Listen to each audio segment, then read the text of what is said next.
మేమంతా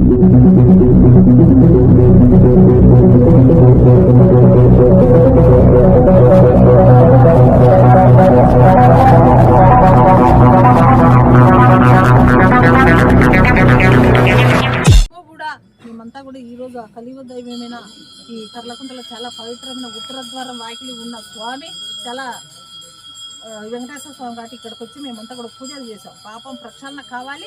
రాష్ట్రంలో ఉన్న ప్రజలకు ఎవరికి కూడా అలాంటి ఉన్న పాపం మాటలు ఎవరికి కూడా దోషం రాకూడదు. ఏదైనా ఉన్నా కూడా మాటలు మా ముఖ్యమంత్రి చంద్రబాబు నుంచి నోటి నుంచి వచ్చాయి కాబట్టి ఆయనకే వర్తించాలి కాబట్టి ఆయనకే మంచి బుద్ధి జ్ఞానం ఇవ్వాలి భగవంతుడు అని చెప్పేసి మేము కోరుకున్నాం ఈరోజు.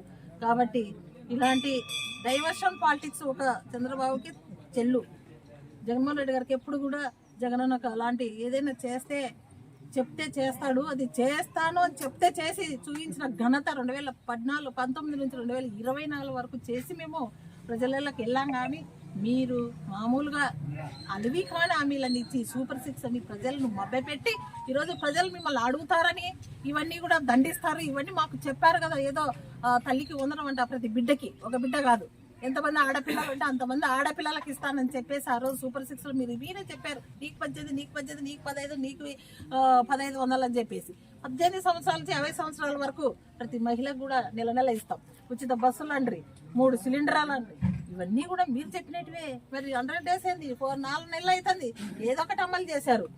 ఆ పింఛన్ లోటు పెంచిన పింఛన్లు ప్రతి ఏ ముఖ్యమంత్రి అయినా ఎప్పటి నుంచి అయితే ఆనవాయితీకి వస్తున్నాయి పింఛన్లు ఇవ్వడం అనేది. కాబట్టి మీరు చేసేది అన్ని జీరో.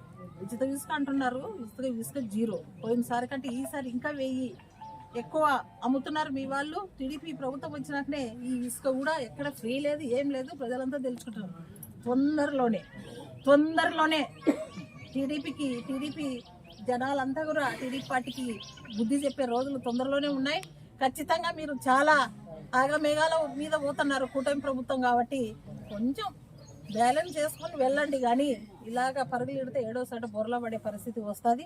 తొందరలోనే ప్రజలు బుద్ధి చెప్పే రోజులు దగ్గరలోనే ఉన్నాయి. కాబట్టి మీరందరూ కూడా ఏం చెప్పారో ప్రజలకు అవి అమలు చేసే ఆలోచన ధోరణిలో మీరు వెళ్ళండి.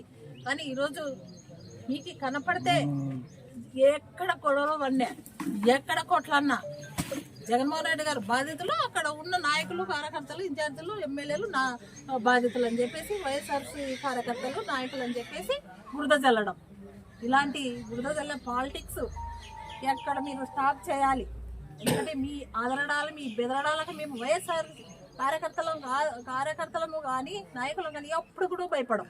మీరు ఎన్ని శబ్దాలు చేసినా మీ పిల్లి చప్పుడు చేసే శబ్దాలకు మేము ఎక్కడ కూడా భయపడం. మేము మా వైఎస్ఆర్సీపీ కుటుంబానికి కానీ మా జగనన్నకు కానీ ఎక్కడా కూడా మీరు చేసేట్టు ఎక్కడ భయపడం. మేము ఎప్పుడు కూడా క్వాలిటీతోనే ఉంటాం. వైఎస్ఆర్సీపీ శ్రేణులు అందరం కూడా మంచి క్వాలిటీతో ఉంటాము. మంచిగా ఎప్పుడే కూడా మాట తప్పం తిప్పం. కాబట్టి మేము ఎప్పుడు కూడా మమ్మల్ని ప్రజలు ఆశీర్వదిస్తారని నమ్మకంతోనే ఉన్నాం, పాలిటిక్స్ చేస్తున్నాం. కాబట్టి అందరం కూడా మా జగనన్న ఒకటే నేర్పాడు, ఏది చేసినా కూడా ఓటు వెయ్యని వాళ్ళకు కూడా మనం అందించాలి. వాళ్ళ ఇళ్లకు మనము రాష్ట్రంలో ఉన్న వాళ్ళందరినీ మనం కాపాడాలని ఒక్కటే మాకు నేర్పించాడు. కాబట్టి ఎప్పుడు కూడా వైఎస్ఆర్సీపీ పార్టీ వాళ్ళని ఎప్పుడు కూడా మేము ఇట్లా అనవసరంగా గొడవలకు దిగమని ఒకటి మీరు నేర్చుకోవాలి. అంటే వైఎస్ఆర్సీపీ కార్యకర్తలు ఏది జరిగినా వైఎస్ఆర్సీపీ కార్యకర్తలే చేసినది, జగన్మోహన్ రెడ్డి రెచ్చగొడుతున్నాడు అని చెప్పేసి.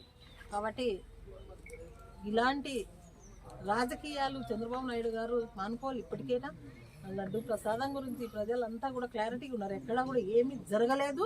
ఇదంతా కూడా ఒక డైవర్షన్ పాలిటిక్స్. ఈరోజు అది ప్రజలందరికీ తెలిసిపోయింది అని చెప్పేసి నిన్న క్లారిటీగా ఆ వీడియోలు వాళ్ళు ఈవో మాట్లాడినటువన్నీ కూడా నిన్న జగనన్న అన్ని కూడా ప్రెస్ మీట్లో చెప్పడం కూడా జరిగింది. క్లారిటీ కూడా వచ్చేసింది. మళ్ళీ ఇది ఒక డ్రామా, డిక్లరేషన్ అనేది డ్రామా. జగన్మోహన్ రెడ్డి అనవసరంగా ఈరోజు తిరుమల దర్శనం చేయకుండా చేసినాడు. ఆ పాపాలన్నీ టీడీపీ వాళ్ళు, ఆ పాపాలన్నీ ఎవరైతే చేశారో కూటమి వాళ్ళు ఎవరైతే చేశారో ముఖ్యమంత్రి చంద్రబాబు నాయుడుతో ఆయనకే భగవంతుడు చూసుకుంటాడని చెప్పేసి సందర్భంగా కూడా మేము భగవంతుడు